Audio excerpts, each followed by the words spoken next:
మనం పలకరిస్తే ఇబ్బందిగా పలకరించే వారికంటే, మన కోసం ఎదురు చూసి మరీ మన యోగక్షేమాలు తెలుసుకునే పలకరింపు చాలా గొప్పది. కోపం వచ్చినప్పుడు గట్టిగా అరవడానికి బలం అవసరం లేదు. కానీ తమాయించుకొని నిశ్శబ్దంగా ఉండడానికి మాత్రం చాలా శక్తి కావాలి. ఐడియాలకేముంది, అరుగు మీద కూర్చున్న వందల కొద్దీ వస్తాయి. కానీ గడప దాటి వాటికి కార్యరూపం ఇచ్చినప్పుడే కదా వాటికో విలువ వచ్చేది. ఆలోచిస్తూ ఆగిపోయిన వాళ్ళ కోసం అవకాశాలు ఎదురుచూడవు, ఇంకొకరి సొంతమవుతాయి. గాయం మానిపోలేనిది, గతం మర్చిపోలేనిది, భవిష్యత్తు ఊహించుకోలేనిది. అలాగే భవిష్యత్తుకి ఈ గతానికి మధ్యలో జరిగే పోరాటమే జీవితమంటే. అర్థం చేసుకోలేని గుడ్డితనం ముందు ఏ అద్దం పెట్టినా వ్యర్థమే. ఒక తప్పు నుండి మనం ఏమీ నేర్చుకోకపోవడమే అసలైన పెద్ద తప్పు. తెలివిగా ఆలోచించు, సులువుగా పనిచెయ్యి. నాన్న గొప్పతనం తెలుసుకోవాలి అనుకుంటే సంపాదించి ఖర్చు పెట్టి చూడు. అమ్మ గొప్పతనం తెలుసుకోవాలి అనుకుంటే వంట చేసి తిని చూడు. మనం నిజంగా ప్రేమిస్తే ప్రపంచంలో ఎంతమంది ఉన్నా మనం ప్రేమించిన వారు మాత్రమే మనకి అందంగా కనిపిస్తారు. ఎందుకంటే వారే మన ప్రపంచం కాబట్టి. కాదంటారా? ఒక బంధం దొరకాలి అంటే రుణముండాలి. ఒక బంధాన్ని కలుపుకోవాలి అంటే గుణం ఉండాలి. కష్టపడి నిద్రపోయేలోపు సగం రాత్రి ముగుస్తున్నది. బాగా నిద్ర వచ్చే సమయానికి ఉదయిస్తున్నది. ఆందోళన మనల్ని పనిలోకి నెట్టాలి, నిరాశలోకి కాదు. నీకు ఏదైనా ముఖ్యమనిపిస్తే దాన్ని చేయడానికి ప్రయత్నించు. అది విఫలమైన సందర్భాలు ఎక్కువ ఉన్నా సరే. జీవితం చాలా చిన్నది. చిరకాల పగలు అవసరం ఉండకూడదు. ఓటమి లేని వాడికి అనుభవం రాదు. అనుభవం ఉన్నవాడికి జ్ఞానం రాదు. గెలిచినప్పుడు గెలుపును స్వీకరించు. ఓడినప్పుడు పాఠాన్ని నేర్చుకో. ఎలా ఎదుర్కొన్నావు అన్నది కావాలి. నీకు నచ్చిన వారితో ప్రేమతో ఉండు. నీవు నచ్చిన వారితో నిజాయితీగా ఉండు. కొన్నిసార్లు మన జీవితంలోకి తాత్కాలికంగా ప్రవేశించే మనుషులు శాశ్వతమైన పాఠాలు నేర్పి వెళ్తారు. జీవితమనే పుస్తకంలో కాలమనే పేజీలను చదువుకుంటూ వెళ్ళటమే.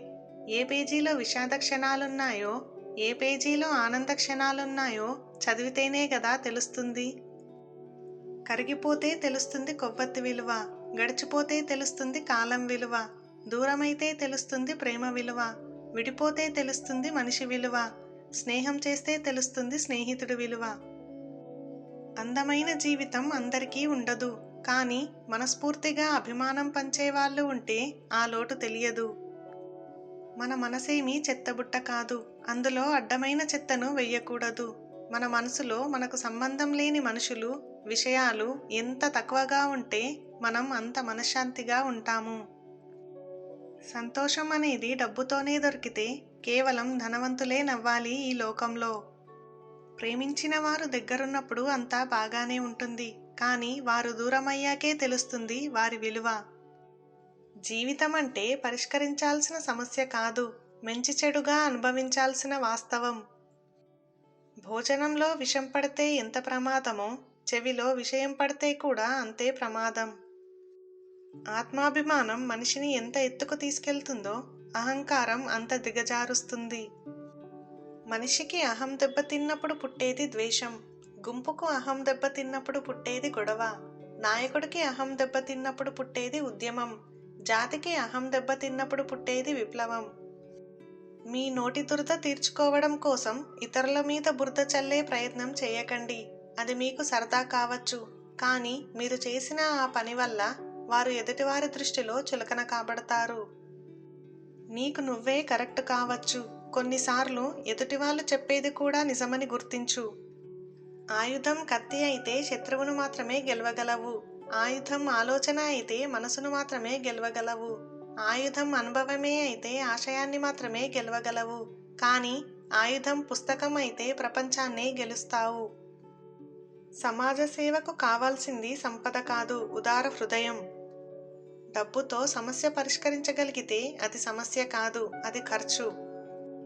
కష్టాలు కూడా మేలే చేస్తాయి. కష్టం వచ్చినప్పుడే కదా మనకన్నిటినీ తుడిచే చేతులేవో తెలిసేది.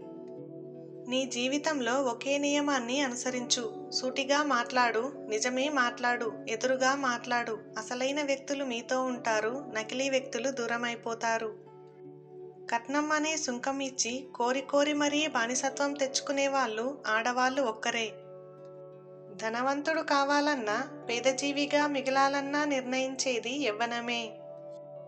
డబ్బు లేనివాడు కాదు పేదవాడు. జీవితంలో ఒక ఆశయమంటూ లేనివాడే నిజమైన పేదవాడు. జీవితంలో చాలామంది చేసే తప్పు ఏమిటంటే, తమకు అత్యంత ఇష్టమైన పనిని వృత్తిగా మలుచుకోవడానికి ప్రయత్నించకపోవడమే. ఉన్నవాడైనా లేనివాడైనా భార్య భర్తతో ఉండడమే గౌరవం. నీవు ఖాళీగా ఉండి ఏ పని చేయకపోవడం తప్పే కావచ్చు, కానీ బిజీగా ఉండి కూడా ఏ పని చేయకపోవడం చాలా దారుణమైన విషయం. మనుషులు రెండు రకాలైన పరిస్థితుల్లో మారుతారు. ఒకటి వాళ్ళ మనసు మారినప్పుడు, లేదా వాళ్ళ మనసు విరిగినప్పుడు. మనిషికి పొగరు ఉన్నా పర్వాలేదు కానీ నటన ఉండకూడదు. కలుపుగోలుగా ఉండకపోయినా పర్వాలేదు కానీ కల్తీ స్వభావం ఉండకూడదు. ఊహ అనేది అందంగా ఉండాలి కానీ అపార్థంతో నిండి ఉండకూడదు.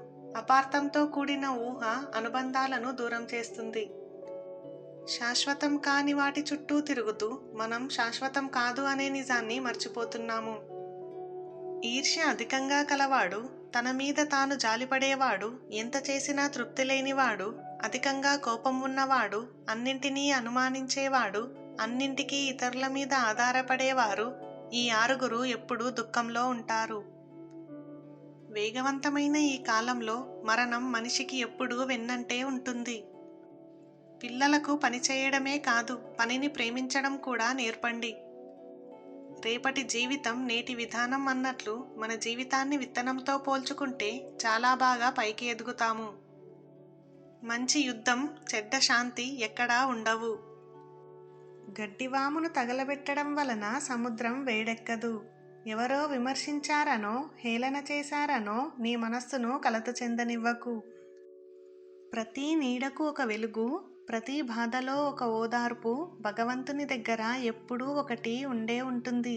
అందుకే విశ్వాసాన్ని కోల్పోకు. నీ జీవితం వేరొకరి చేతుల్లో ఆటబొమ్మ కాకూడదు. గెలుపైనా, ఓటమైనా, బాధ అయినా, సంతోషమైనా నీ చేతుల్లోనే ఉండాలి. భార్య కంటే భర్త వయసు ఎక్కువగా ఉంటే వారు బాధ్యతగా వ్యవహరిస్తారని ఎక్కువ మంది భావిస్తుంటారు. భార్యాభర్తల మధ్య వయసు తేడా ఉంటే శృంగారం సరిగ్గా చేయలేరు.